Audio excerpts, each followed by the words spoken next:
Grade 3, I hope you're having a wonderful start to the week. So today we are going to be doing shadow animals or shadow things if you're using cars. Don't worry if you don't have 3 little toy animals, you can use whatever will create a shadow. So you can use a little toy car. If you can't find anything else, you can try and use like a fork or something that will just cast a shadow. That's basically what we're looking for. Top prize those if you do have some toy animals, because it's quite fun with all the shapes. This is one of my little toys that well, it's not really a toy, it's an ornament, but this is one of my little things that I'm going to be using today. This is the one I will use in the demonstration. So it's just a little bit of a note on shadows. We will learn much more about shadows in grade 5 when we do 3D art, when we learn how to create art in 3D. But for now, what's just important to know is that shadows are very important in art. They make things look more lifelike, they give things more depth, which is a big word, we'll learn about it later on, but basically it makes things look more real. So today we're just going to focus on shadows. It's also a very good shape exercise and I really hope you enjoy it. I'm going to go straight from this video into the demonstration on just how to set up your little animals and things. So I'm just going to show you the setup now. I have got a book to lean on just because I'm drawing on the floor. So you see I've got this big book, this A4 book, and you can use one of your books from school or something to press on, just so it doesn't become bumpy like the ground. If you're using the ground, if you're using a table, that's absolutely fine. And then when I am putting down I've got this little African hoopoo, so if I put it over here, you can see it has a nice shadow. Now, boys, remember I am filming at 8 o'clock in the morning, so the shadow will look a bit different for you. But if I put it over here, you don't see the shadow on the paper, okay? So we need to make sure that the whole shadow, wherever you put your animal, is on the paper. And then what you're going to do is you're going to draw around your shadow, okay? So I'll draw around this shadow and then I will have my hoopoo shadow. Okay boys, as you can see it's flapping around, so I'm just going to stick it down with some sticky stuff. This is your shape that you're going to have to do. Well, this is my shape. You are all going to use your own animals. But as you can see, it doesn't look exactly the same. It's just because of the way the light is hitting the bird. That's casting the shadow.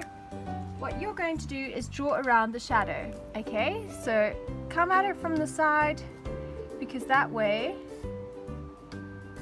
you're not going to get your own shadow in the picture as well.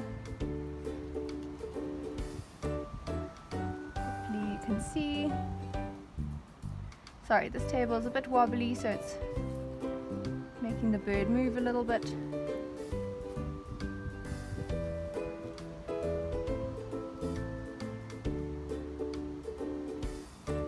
But I'm sure you get the general idea. Okay, so there we go. And I'm just going to draw my little legs as best I can.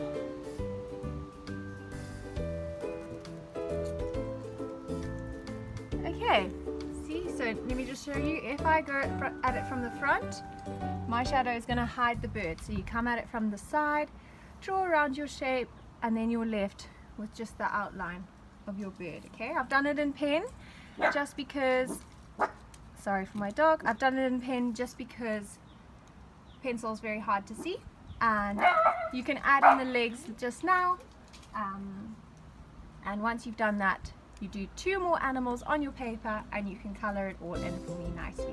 Okay boys, so as you can see, I've added in my leg of the bird, and yeah, that's just because I couldn't reach it with my little bird in the way. What you might find at 11 o'clock is that it's quite hard to draw the shadows, and this activity is actually best done in the morning. So I did mine at 8 o'clock or in the evening. So you guys have until the next lesson to do this. If you can't do it at 11 o'clock, that's absolutely fine. Just watch through the video and try and get it done in the later afternoon. What also might be quite fun is to do all 3 of your animals at different times. So you can start with one at one time, then another one at another time, but that might get a bit complicated. So just remember, all you need to do is 3 animals on one piece of paper, and then you color it in nicely. as you can see, my bird looks a little bit like he's floating, but he's not flying, so he needs to have an environment. What I could do is give him maybe some water to be walking through. Maybe he's looking for some food somewhere, so he could be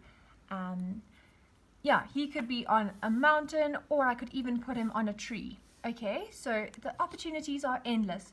Boys, be as creative as you want, be as colorful as you want.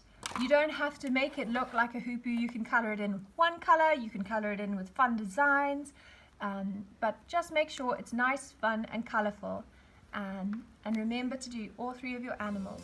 Super boys, so remember we are doing 3 toy animals or 3 objects on our piece of paper if you don't have toy animals, and I'm really looking forward to it. Be as creative as you want. I'm just going to show you another tip after this little video, and then we'll end off. Just one last thing I wanted to show you. If you're doing this at night, you can use a lamp, okay? So a lamp will work at night, but during the day a lamp won't work. So let me turn on my lamp. See, it's very, very difficult to see the shadow. You can't really see it. It's quite like a blurry shadow, and that's because there's a lot of light around. If you were to do this at night and you ran out of time during the day, you can use a lamp and it should work very nicely. Okay, the lamp we've used is one of the lamps you can adjust. It's quite a bendy lamp, but any sort of lamp will work. Just to try and figure it out with the placement of your bird if you are doing this at night. Super, we've reached the end of the video. So if you don't have enough sunlight is top prize. So if you need to do it at night with a lamp, that's absolutely fine, but sunlight is the best option, and especially when it's cast quite a long shadow. So like earlier in the morning, when the sun is coming up and you see it comes over the horizon and you see a longer shadow, that's because of the way the light is pointing at the object. So earlier in the morning or later in the evening before the sun goes down are top. That's the most fun time to do this activity. But if you do it at 11 o'clock, please just write down what time you did your exercise at, and then I'll be able to know. Great boys, have a lovely day and enjoy the project.